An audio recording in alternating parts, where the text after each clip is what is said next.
नमस्कार, आपके साथ मैं हूं सबीना तामंग देशमुख। देश के नंबर 1 हिंदी न्यूज चैनल के नंबर 1 शो कच्चा चिट्ठा में आप सभी का स्वागत है। कच्चा चिट्ठा की शुरुआत उस खबर से जिसने इजरायल को 54 दिन बाद फिर खून के आंसू रुला दिया। ऐसा लगता है जैसे युद्ध विराम टूट गया है। हमास ने एक बार फिर इजरायल पर 7 अक्टूबर जैसा भीषण हमला किया और इजरायल कुछ नहीं कर पाया। हमास के सिर्फ 2 लड़ाकों ने यरूशलेम में घुसकर दिन दहाड़े निहत्थे इजरायलियों को गोलियों से भून डाला। हमास के इस खौफनाक, खतरनाक, खूनी हमले के बाद नेतन्याहू अब फुल एक्शन मोड में है।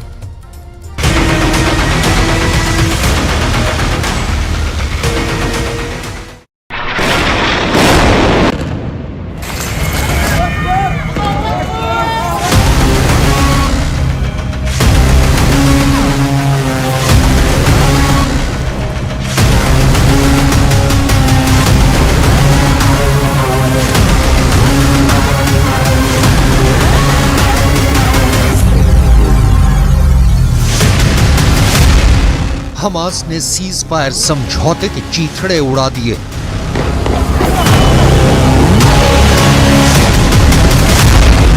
इजराइल के घर में घुसकर हमास ने दोबारा 7 अक्टूबर जैसा हाहाकार मचा दिया।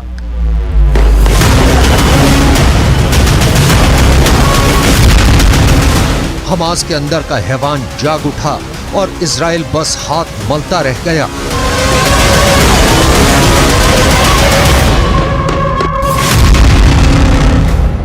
उसकी पुलिस, सेना, सरकार, सुरक्षा एजेंसियां, खुफिया एजेंसियां, कोई कुछ भी नहीं कर पाया।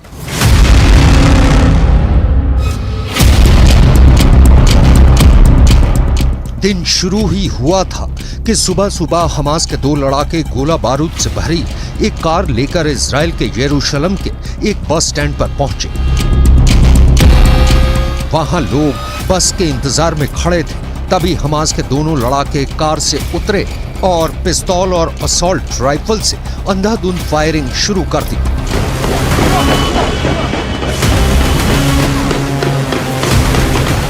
दिन दहाड़े खुलेआम हमास ने इजराइल के बीच सड़क पर कोहराम मचा दिया।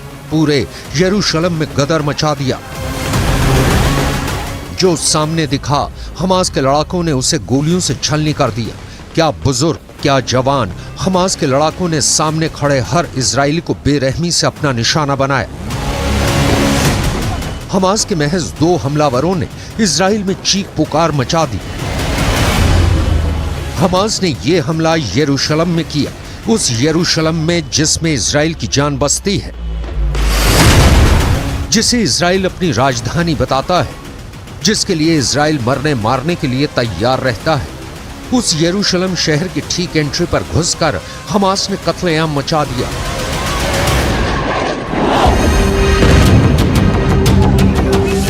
वो भी उसी तरह जैसे करीब 2 महीने पहले 7 अक्टूबर को हमास के लड़ाकों ने गाजा से इजराइल में घुसकर लोगों को मौत के घाट उतारा था। तब हमास के करीब 3000 लड़ाके इजराइल में घुसे थे, जिन्होंने इजराइल में लगभग 1200 लोगों की जान ले ली थी।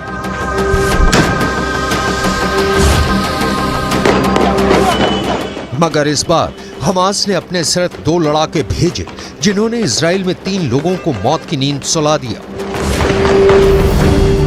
यानी इजराइल के लोगों की जान लेने के लिहाज से हमास का यह हमला 7 अक्टूबर वाले हमले से भी ज्यादा घातक साबित हुआ, क्योंकि आंकड़े कहते हैं कि 7 अक्टूबर को तो हमास के हर 5वें लड़ाके ने इजराइल में 2 लोगों की हत्या की थी। मगर यरूशलेम के हमले में हमास के सिर्फ 2 लड़ाकों ने ही इजराइल के 3 लोगों को मार डाला। उन्होंने 73 साल की एक बुजुर्ग की हत्या की, 67 साल की एक महिला को मार डाला और 24 साल की एक जवान महिला भी हमास के हमले का शिकार हो गई।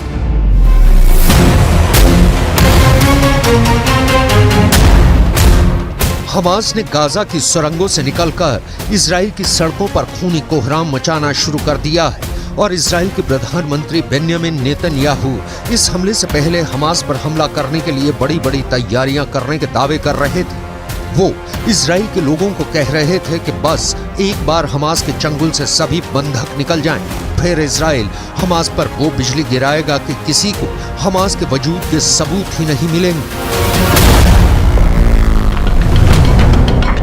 माना जा रहा है कि सीज फायर खत्म होने के बाद इजराइल का प्लान दक्षिणी गाजा में घुसने का है। उत्तरी गाजा में इजराइल तबाही मचा ही चुका है। इसलिए कहा जा रहा है कि अब इजराइल दक्षिणी गाजा के खान यूनिस जैसे बड़े शहर को टारगेट करेगा, क्योंकि हमास के बड़े बड़े कमांडर इजराइल के हमलों से बचने के लिए दक्षिणी गाजा में ही पनाह लिए बैठे हैं और याहिया सिनवार जैसे हमास के बड़े नेता के भी वहीं होने की आशंका है। लेकिन इजराइल की ये सारी तैयारियां धरी की धरी रह गई और इजराइल के हमले से पहले हमास ने ही यरूशलेम पर अटैक कर दिया। हालांकि हमास के दोनों लड़ाके तभी इजराइल के हाथों मारे गए, मगर उन्होंने इजराइल के 3 नागरिकों का दम निकालने के बाद ही अपना दम तोड़ा। 7 अक्टूबर का हमला इजराइल पर अब तक का सबसे बड़ा आतंकी हमला है, जिसने इजराइल को बुरी तरह झकझोर कर रख दिया। जिस इजराइल की ताकतवर सेना और जबरदस्त खुफिया तंत्र की पूरी दुनिया दाद देती है, उसे हमास के प्लान की भनक तक नहीं लगी। तभी से इजराइल की सुरक्षा व्यवस्था और उसकी इंटेलिजेंस पर सवाल उठ रहे हैं। मगर उस हमले के बाद से तो इजराइल की पुलिस और सेना हाई अलर्ट पर है। इसके बावजूद हमास ने दोबारा इजराइल की सुरक्षा को भेद डाला और इजराइल इस बार भी बस देखता रह गया। इजराइल गाजा में बनी सुरंगों में हमास के लड़ाकों को ढूंढ रहा है और खून के प्यासे हमास के लड़ाके प्रेत की तरह इजराइल की सड़कों पर घूम रहे हैं। जो हमास अब तक इजराइल से बचने के लिए गाजा में जमीन के अंदर सुरंगें बनाकर अपना अड्डा चला रहा था, उस हमास ने अब इजराइल की सड़कों पर सर उठाकर हमले शुरू कर दिए हैं और इजराइल बेबस है।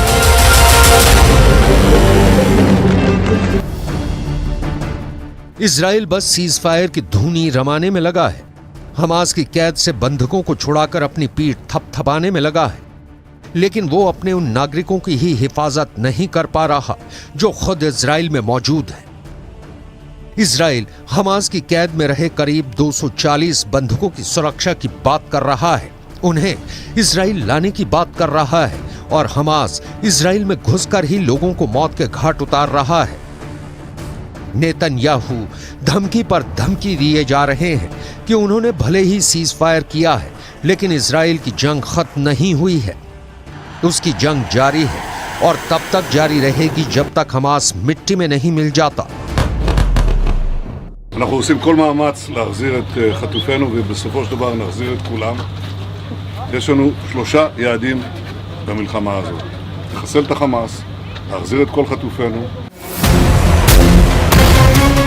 लेकिन हमास तो सीज फायर की फिराक में ही बैठा था।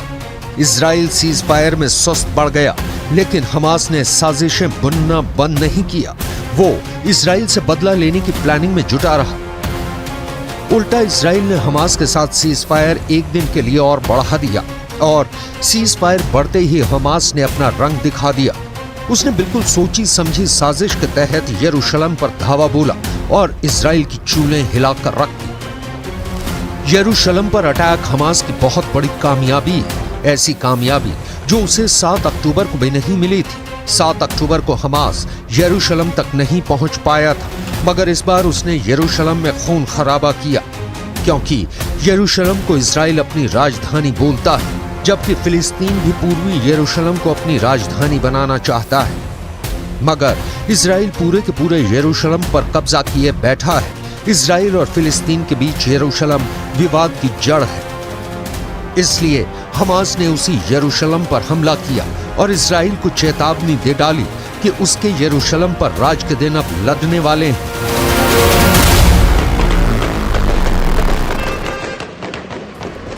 हमास अपने इतिहास के सबसे मुश्किल दौर में है। हमास के लड़ाकों के सामने मरने के अलावा कोई और रास्ता ही नहीं बचा है।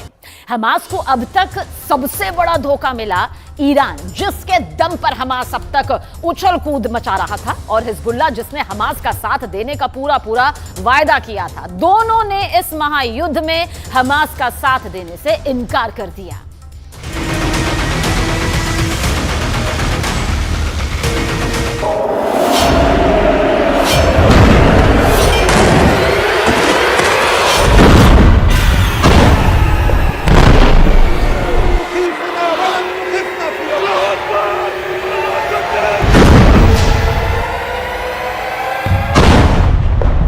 गाजा पट्टी की आग अभी खामोश नहीं हुई है।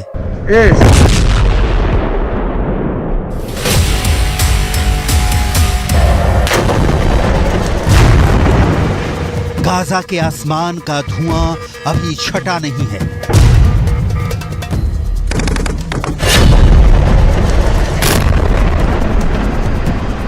बारूद बनकर बरसने वाली मौत वैसी ही अब भी दस्तक दे रही है।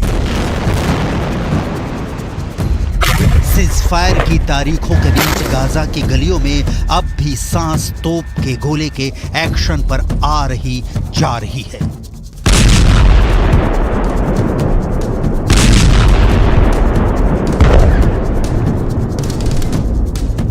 पूरा गाजा इस वक्त शमशान में तब्दील हो चुका है। कोई नहीं है जो गाजा को बचा सके। हमास को इजरायल युद्ध में सिर्फ धोखा मिला है, ऐसा धोखा जिसने हमास को तोड़ कर रख दिया है। हमास के पास सरेंडर के अलावा इस वक्त शायद और कोई विकल्प नहीं है। किसने दिया हमास को इतना बड़ा धोखा? किसने दोस्ती कर हमास से दुश्मनी निभाई?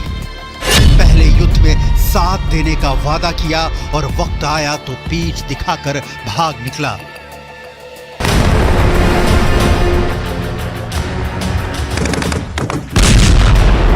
गाजा की 20 लाख की आबादी के पास इतना नहीं है कि वो हमास जैसे संगठनों को पाले। उनके लीडरों को विदेशों में ऐशो आराम की जिंदगी जीने के लिए फंडिंग करें।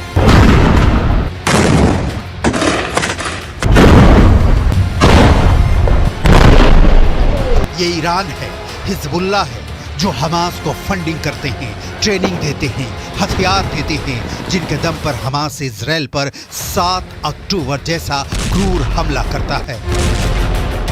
लेकिन इस बार ईरान ने हाथ खड़े कर दिए हैं। हिजबुल्लाह ने भी हमास का साथ छोड़ दिया है।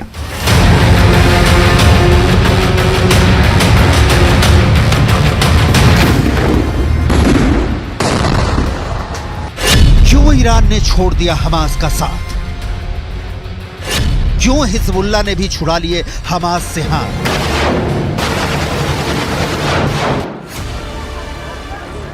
इन दोनों सवालों के जवाब डिटेल में आपको दिखाएंगे, लेकिन पहले हमास का विश्वासघात पर जो रिएक्शन आया है वो देखिए। उम्मीदों की लहलहाती फसल को जब धोखा की लहर मार जाए तो दुख बहुत होता है। हमास दुखी है क्योंकि हमास के सबसे बड़े नेता जब ईरान के सुप्रीम लीडर आयतुल्लाह खामनेई से मिला तो खामनेई ने उसे डांट दिया।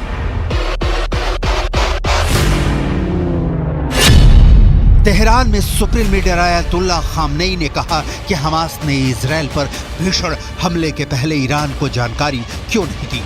इस वजह से ईरान गाजा युद्ध में शामिल नहीं होगा।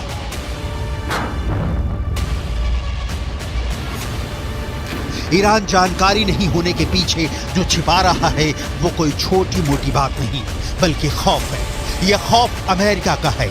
अमेरिका को ईरान ने चारों तरफ से घेर लिया है। इजराइल के खिलाफ कोई भी एक्शन ईरान को मुश्किल में डाल सकता है। ईरान में भारी तबाही हो। लाल सागर में अमेरिका का एयरक्राफ्ट कैरियर आइजनहावर खड़ा है। भूमध्य सागर में अमेरिका ने अपने एयरक्राफ्ट कैरियर जेराल्ड फोर्ड को तैनात किया है। इजराइल की सुरक्षा के लिए अमेरिका ने अपने सबसे बेहतरीन लड़ाकू विमान आसमान में छोड़े हैं। मतलब इजराइल इस वक्त अमेरिका वाले कवच के भीतर है और इसे भेदने की हर कोशिश के खिलाफ अमेरिका का हमला निश्चित है।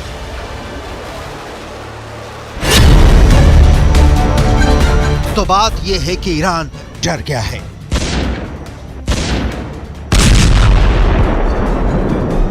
हमास के समर्थन वाले तेहरान में लगे नारों के बीच आयतुल्लाह खामनेई के पास हमास का हाथ झटक देने के अलावा कोई विकल्प नहीं बचा है। पश्चिमी मीडिया में छपी रिपोर्ट के मुताबिक मुस्लिम ब्रदरहुड की नीतियों पर चलने वाले सुन्नी गुट हमास ने शिया ईरान और हिजबुल्लाह के इजराइल के खिलाफ संयुक्त मोर्चा में शामिल नहीं होने के फैसले पर निराशा जाहिर की है।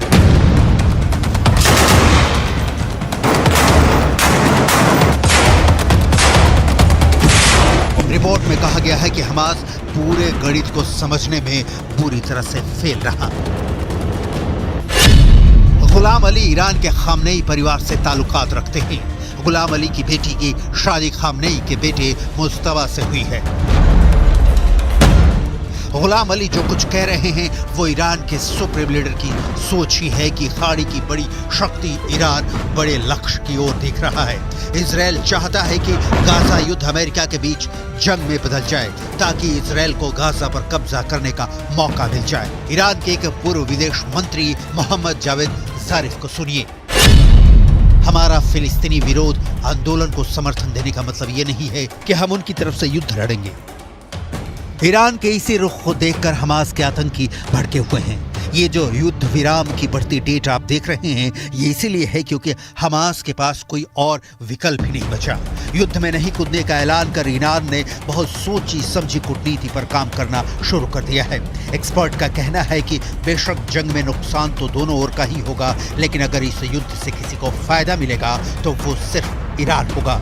लेकिन कैसे, इसे समझना बहुत जरूरी है। इसके बाद हिजबुल्लाह ने क्यों छोड़ा हमास का साथ, इसकी डिटेल दिखाएंगे।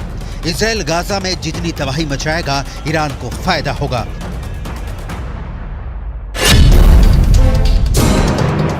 नंबर 1, इससे सऊदी अरब और दूसरे खाड़ी देशों से इजराइल के संबंध बिगड़ेंगे। ये ठीक उस वक्त होगा जब अमेरिका की मध्यस्थता में सऊदी अरब और इजराइल एक दूसरे के करीब आ रहे थे। नंबर 2, गाजा में तबाही से फिलिस्तीन के दूसरे क्षेत्रों में विद्रोह शुरू हो गया है जो युद्ध को लंबे समय तक खींच सकता है। ईरान यही चाहता है कि इजराइल युद्ध में फंसा रहे। नंबर 3, ईरान को अमेरिका से न्यूक्लियर मुद्दे पर ढील मिलने की संभावना पैदा होगी। तो हमास की जीत में या हार में फायदा ईरान को होने जा रहा है। वैसे भी ईरान के लिए दोस्ती और दुश्मनी एक ही सिक्के के दो पहलू हैं। हमास को ये बात अब समझ में आई है।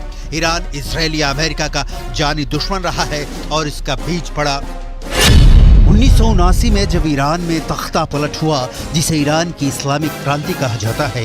ईरान के मौजूदा शासक शाह रजा पहलवी को गद्दी से उतारकर शिया मुस्लिम नेता खुमैनी ईरान के प्रमुख बन गए। शाह के शासन में ईरान का अमेरिका और इजराइल से संबंध काफी अच्छे थे, लेकिन खुमैनी ने सब कुछ बदल दिया। ईरान को इस्लामिक राष्ट्र घोषित कर दिया गया। उस समय से ही खुमैनी के शासन को एंटी अमेरिका और एंटी इजराइल कहा जाने लगा। ईरान ने इसका सबूत भी दिया। इजराइल के खिलाफ यमन के हूती विद्रोहियों का साथ दिया, लेबनान में हिजबुल्लाह के साथ और गाजा में हमास को पाला पोसा। हिजबुल्लाह की इजराइल से पुरानी दुश्मनी है और वर्ष 2000 में गोरिल्ला वार और 2006 में भी जंग लड़ चुका है। लेकिन अब मामला उल्टा पड़ गया है क्योंकि ईरान युद्ध को स्वार्थ के चश्मे से दिख रहा है। लेकिन हिजबुल्लाह ने क्यों नहीं दिया हमास का साथ? असल में हिजबुल्लाह ईरान का वो घोड़ा है जिसकी लगाम आयतुल्लाह खामनेई के हाथ है। हिजबुल्लाह ने इजराइल पर रॉकेट मारने शुरू किए तो अमेरिका ने ईरान को पकड़ा और ईरान ने हिजबुल्लाह को पकड़ लिया। लेकिन क्या यही सिलसिला आगे भी चलता रहेगा? खामनेई के राज में इजराइल और अमेरिका अनैतिकता, अन्याय, मुस्लिम समाज और ईरानी सुरक्षा के लिए सबसे बड़ा खतरा है। लेकिन हमास जब मिटा जा रहा है तो ईरान दूर है क्योंकि उसे अपना फायदा दिख रहा है। नतीजा है कि जल गई पूरी गाजा पट्टी। ईरान और हिजबुल्लाह चिंगारी से हाथ सेकते रहे। जिस अल-अक्सा मस्जिद को 7 अक्टूबर के हमले की वजह बनाकर हमास ने 1400 इजरायलियों को मार डाला, हमास इजराइल के खिलाफ अल-अक्सा मस्जिद की घटना के बाद मुस्लिम वर्ल्ड के बीच यूनिटी बनाने में सफल रहा था। सऊदी अरब हो या कोई भी अरब देश, इजराइल के खिलाफ सबने हमास का साथ दिया। लेकिन युद्ध में मिस्र के रास्ते आने वाली मानवीय सहायता के अलावा हमास को किसी ने कुछ नहीं दिया। 15,000 फिलिस्तीनी मारे गए और ईरान हिजबुल्लाह मूक दर्शक बने देखते रहे।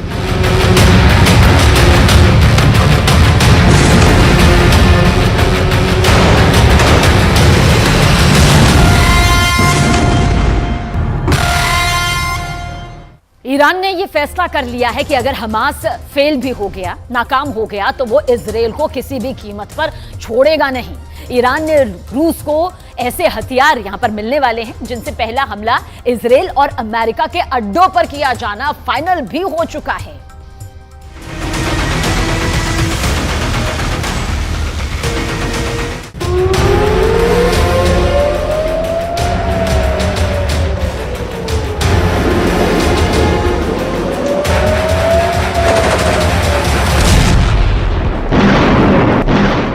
पश्चिम एशिया जल रहा है और अब इस आग में नए शोले भड़काने का साजो सामान तैयार हो चुका है।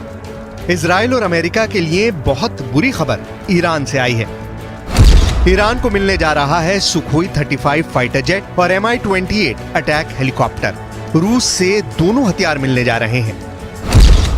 इसके अलावा रूस से ईरान को याक 130 ट्रेनर जेट भी मिलेगा, जिससे ईरान के फाइटर पायलट्स की ट्रेनिंग और बेहतर हो जाएगी।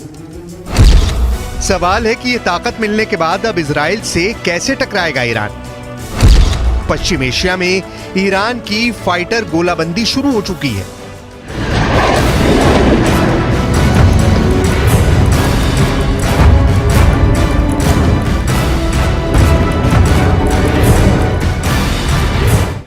जब इजराइल और हमास के बीच युद्ध खत्म नहीं हुआ है और नेतन्याहू कह चुके हैं कि हमास के एक एक कमांडर को चुनकर मारेंगे, तब इस युद्ध का लंबा खिंचने की पूरी गारंटी है।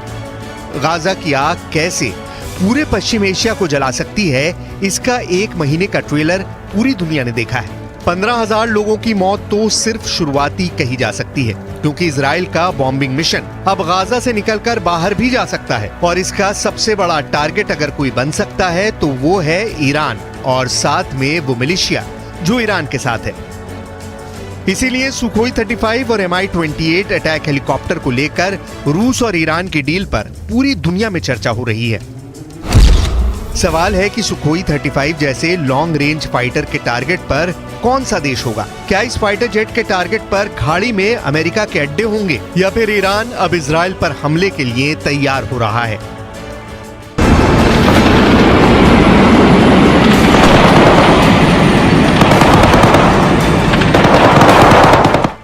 इससे पहले रिपोर्ट्स आ चुकी हैं कि ईरान के पायलट रूस के आधुनिक फाइटर जेट सुखोई 35 पर ट्रेनिंग भी ले चुके हैं और अब जल्दी ही ईरान को इन लड़ाकू विमानों की डिलीवरी भी मिल सकती है। जो रिपोर्ट्स मिल रही हैं उनके मुताबिक शुरुआत में ईरान को रूस से 24 सुखोई 35 फाइटर जेट मिल सकते हैं। तादाद तो इनकी कम लगती है, लेकिन ऐसे फाइटर ईरान की एयरफोर्स को गजब की ताकत देंगे, इसमें कोई शक नहीं। इस वक्त ईरान की एयरफोर्स को वो रेंज चाहिए जो इजराइल तक उसकी पहुंच आसान कर दे। इस वक्त ईरान की एयरफोर्स को नई टेक्नोलॉजी वाले फाइटर जेट चाहिए जो इजराइल और अमेरिका के जेट से टक्कर ले सकें, उन्हें दूर से ही टारगेट कर पाएं। इस वक्त ईरान को ऐसी फायर पावर चाहिए जो उसकी जमीन पर हमला करने वाली बड़ी फोर्स को मिटाकर रख दे। यानी ईरान के फ्रंट पर देखा जाए तो उसे इजराइल तक यानी करीब 1800 किलोमीटर की रेंज में ऑपरेट करने वाला एक फाइटर जेट चाहिए।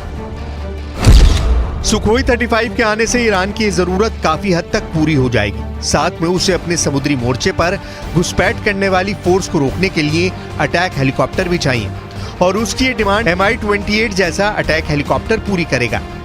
यानी अगर ईरान पर वैसे ही हमला हो जैसे 2003 में इराक पर हुआ तो उसके अटैक हेलीकॉप्टर हमलावर फौज को रोक सके। इनमें सुखोई 35 ऐसा कमाल का फाइटर जेट है जिसका इस्तेमाल रूस अभी यूक्रेन के खिलाफ भी कर रहा है और लॉन्ग रेंज टारगेट्स के अलावा एयर डोमिनेंस में इस फाइटर का कोई जवाब नहीं। इस फाइटर जेट के मुकाबले में यूक्रेन के पास भी कुछ नहीं है और इसे रोकने के लिए ज़ेलेंस्की फिलहाल नेटो से मिले एयर डिफेंस सिस्टम पर ही निर्भर है।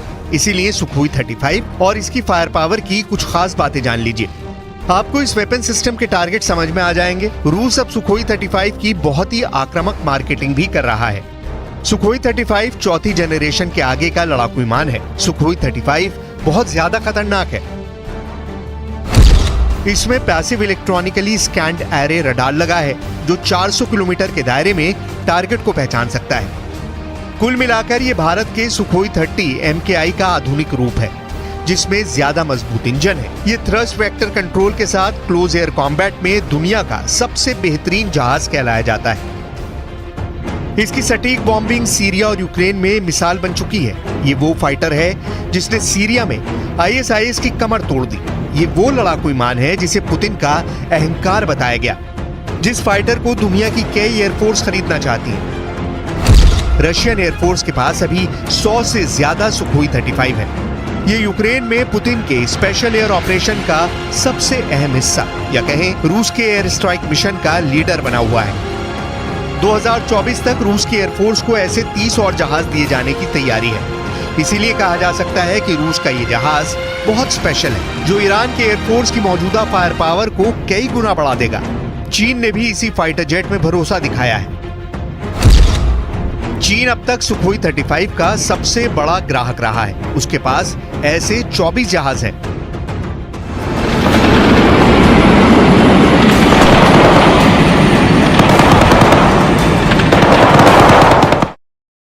ईरान और रूस की इस डील पर इजराइल की बहुत पैनी नजर है। इजराइल के पास ईरान से कई गुना बेहतर फाइटर जेट है। उसके पास F-35 स्टेल्थ फाइटर भी है। उसके पास F-16 और F-15 जैसे लड़ाकू विमान भी है। लेकिन इसके सामने सुखोई 35 आया तो बराबरी की टक्कर दे सकता है, इसमें कोई शक नहीं है। फिलहाल पूरा खेल गाजा को बचाने का है और नेतन्याहू नहीं चाहेंगे कि उनका एंटी हमास मिशन किसी भी तरह से कमजोर पड़े, चाहे इसमें कितना भी वक्त क्यों न लग जाए। अगर इजराइल के एंटी हमास ऑपरेशन में कोई देश रुकावट बन सकता है तो वो है ईरान। और ईरान के मजबूत होने का मतलब है कि इजराइल की अपने दुश्मनों पर पकड़ कमजोर पड़ जाएगी। ईरान के पास सुखोई 35 आएगा तो जाहिर है कि ईरान ज्यादा ताकतवर बनेगा। और इसकी बड़ी वजह रूस ही है, क्योंकि आज वो ईरान को अपना सबसे खतरनाक फाइटर जेट देने को तैयार है। देखा जाए तो चाहे फाइटर जेट हो या फिर ड्रोन, रूस और ईरान ने अपने रिश्तों को बहुत शातिराना तरीके से ढककर आगे बढ़ाया है। यूक्रेन युद्ध में पुतिन इतनी तबाही कभी नहीं मचा पाते अगर ईरान ने रूस की मदद ड्रोन देकर ना की होती। इसीलिए यूक्रेन में रूस ईरान के ड्रोन से बहुत बड़ा मैसेज लगातार देते रहे हैं। इससे साफ जाहिर है कि रूस और ईरान के बीच रिश्ते बहुत ही सीक्रेट रहे हैं। यही वजह है कि ईरान और रूस के बीच संबंधों से अमेरिका और इजराइल दोनों बौखलाए हुए हैं। एक तरफ से अब पुतिन ने युद्ध वाला कंट्रोल ईरान में शिफ्ट कर दिया है। अब ईरान और सऊदी अरब के समझौते या कहें कि तनाव कम होने से दो देशों को सबसे बड़ा नुकसान होने वाला है। इनमें से जाहिर है कि एक अमेरिका है और दूसरा इजराइल है। इजराइल को उम्मीद रही है कि ईरान को एक साझा दुश्मन साबित करके वो सऊदी अरब की तरफ दोस्ती का हाथ बढ़ा सकता है। लेकिन अब ईरान और सऊदी अरब का समझौता इजराइल के ख्वाब पर पानी फेर सकता है, क्योंकि सऊदी अरब नहीं चाहेगा कि ईरान से उसके सुधरे हुए संबंध इजराइल की वजह से फिर खटाई में पड़े। ईरान की एयरफोर्स जिस तरह से मजबूत हुई है उससे सऊदी अरब को कोई दिक्कत नहीं, लेकिन अब इजराइल में ईरान वाली खतरे की घंटी बजने लगी है।